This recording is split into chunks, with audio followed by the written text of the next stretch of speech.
নিয়ে কথা বলবো সেটা শুনলে গায়ে কাঁটা দিতে পারে। ভাবুন তো, একজন মানুষ, একটা পুরনো বাড়ি আর একটা সাধারণ দেখতে আয়না। কিন্তু এই তিনটি জিনিস মিলেই তৈরি হয়েছে এমন এক ভয়ঙ্কর ফাঁদ, যেখান থেকে বেরোনোর কোনো রাস্তাই নেই। ওই বাড়িতে কেউ বেশি দিন থাকে না। গল্পের শুরুটাই হয় কিন্তু এই ভয়ঙ্কর সতর্কবার্তা দিয়ে।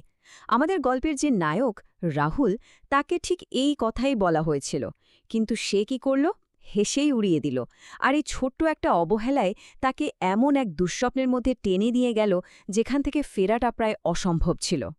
তো চলুন গল্পে ভেতরে ঢোকা যাক। আমাদের গল্পের মূল চরিত্র হল রাহুল। আচ্ছা, রাহুল কেমন মানুষ? সে এমন একজন যে শহরের ভিড় কোলাহল একদমই পছন্দ করে না, একটু শান্তি চায়।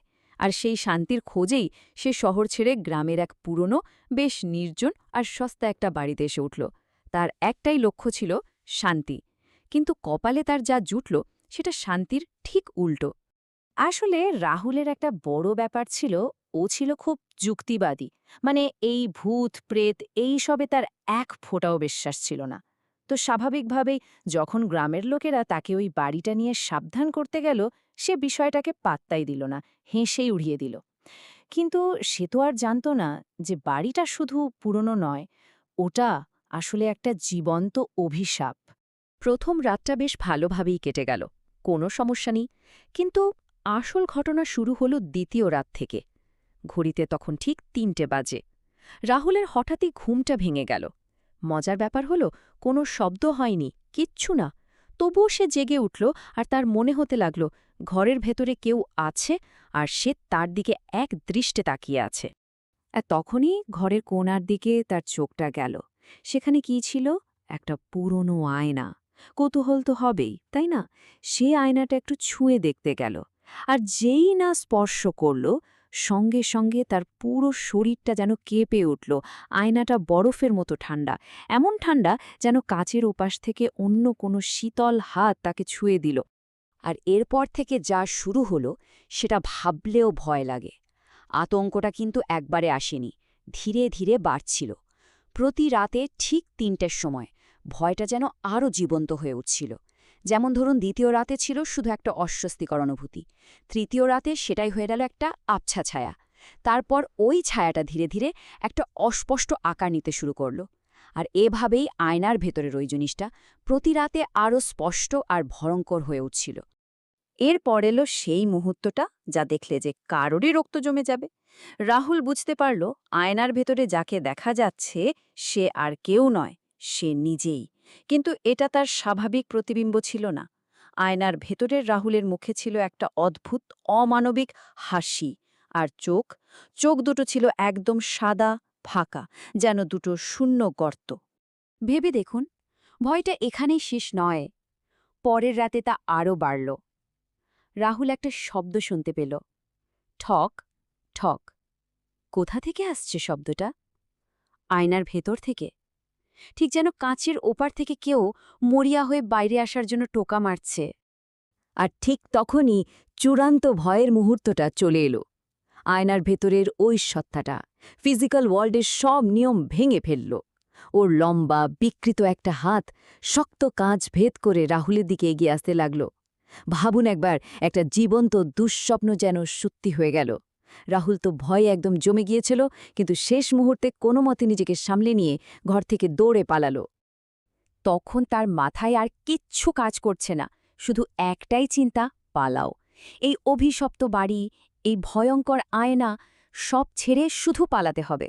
নিজের জীবন বাঁচাতে দৌড়ানো ছাড়া আর কোনো রাস্তায় খোলা ছিল না। সারা রাত বাইরে কাটানোর পর পরদিন সকালে আতঙ্কিত রাহুল কি করবে বুঝতে পারছিল না। সে গেল গ্রামেরই এক বয়স্ক মানুষ করিম চাচার কাছে। তার মনে হয়েছিল, যদি এই রহস্যের কোনো সমাধান থাকে তবে সেটা গ্রামের লোকেরাই বলতে পারবে, কারণ এটা স্পষ্ট যে তারাই অভিশাপটার সাথে অনেক দিন ধরে পরিচিত। আর করিম চাচার কাছে গিয়েই রাহুল বাড়িটার ভয়ঙ্কর অতীতটা জানতে পারল। তার আগে ওই বাড়িতে ইমরান নামে একজন থাকত, আর তারও নাকি ওই আয়নাটার প্রতি একটা অদ্ভুত টান ছিল। সেও ঘণ্টার পর ঘণ্টা আয়নার সামনে বসে থাকত, ঠিক যেমনটা রাহুলও করতে শুরু করেছিল। আর তারপর একদিন ইমরান হঠাৎ করেই উধাও হয়ে যায়।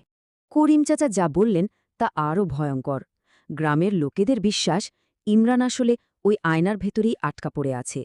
কিন্তু এখন আয়নার ভেতরে যেটা আছে সেটা আর যাই হোক মানুষ নয়, ওটা এখন ইমরানেরই এক বিকৃত অশুভ রূপ। এই সব জানার পর রাহুল কিন্তু ভয় পেয়ে পালিয়ে গেল না, সে বাড়ি ফিরে এলো। তবে এবার তার মনে ভয় ছিল না, ছিল জেদ। সে ঠিক করল এই দুঃস্বপ্নের শেষ তাকেই করতে হবে। হাতে একটা হাতুড়ি নিয়ে সে তৈরি হল, আয়নাটাকে সে আজ ভেঙেই ফেলবে। কিন্তু রাহুল যেই না হাতুড়িটা তুলেছে আয়নার ওপর আঘাত করার জন্য, ঠিক সেই মুহূর্তে আয়নার ভেতরের প্রতিবিম্বটা কথা বলে উঠল। ভাবুন একবার। আর এখানেই ছিল ফাঁদের প্রথম অংশটা। আয়না ভাঙলে মুক্তি তো মিলবেই না, বরং অভিশাপটা আরও সম্পূর্ণ হবে, আর যে ভাঙবে সে চিরকালের জন্য আটকা পড়ে যাবে। তাহলে আসল ব্যাপারটা কি দাঁড়ালো? আয়নাটা আসলে একটা ফাঁদ। এর একটাই কাজ, যে দেখছে তাকে তার প্রতিবিম্বের সাথে জায়গা বদল করিয়ে দেওয়া। মানে ভেতরে সত্তাটা বাইরে আসতে চায়, আর তার জায়গায় নতুন একজনকে ভেতরে আটকে রাখতে চায়। এটা শুধু একটা ভুতুড়ি জিনিস নয়, এটা আসলে আত্মার জন্য একটা জেলখানা। এরপর শুরু হলো আসল লড়াই। ওই সত্তাটা রাহুলকে জোর করে আয়নার ভেতরে টেনে নেওয়ার চেষ্টা করতে লাগল। কিন্তু রাহুল এবার আর ভয় পেল না, বরং মাথা ঠান্ডা রেখে কাজ করল। সে চট করে পাশের একটা কাপড় দিয়ে আয়নাটা ঢেকে দিল। আর তাতেই কাজ হলো।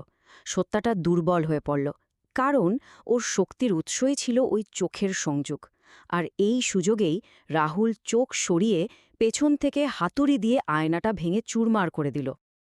আয়নাটা ভাঙার সাথে সাথে সব শান্ত, একেবারে পিনপতন নীরবতা। রাহুল একটা লম্বা স্বস্তির নিঃশ্বাস ফেলল।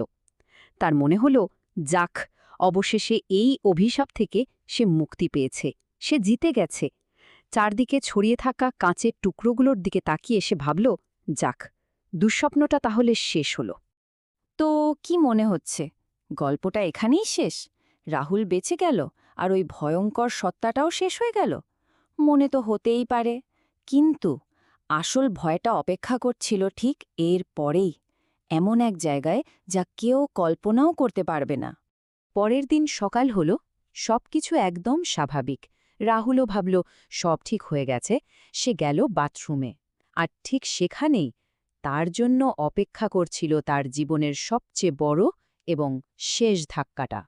সে বাথরুমের আয়নায় তাকালো আর দেখল তার চোখ দুটো ধীরে ধীরে সাদা হয়ে যাচ্ছে, ঠিক ওই আয়নার ভেতরের সত্তাটার মতো।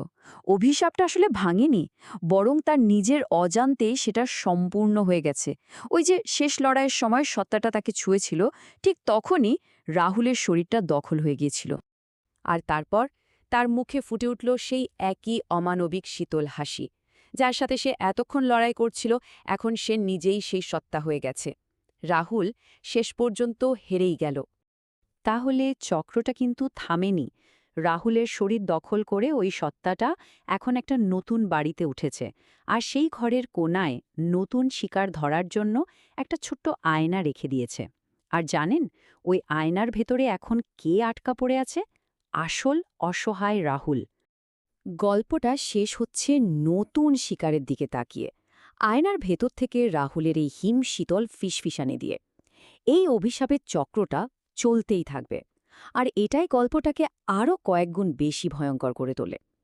প্রশ্নটা হলো, এই ফাঁদ থেকে কি সত্যি কোনো মুক্তি আছে, নাকি প্রতিবার শেষে গিয়ে আয়নারই জয় হয়?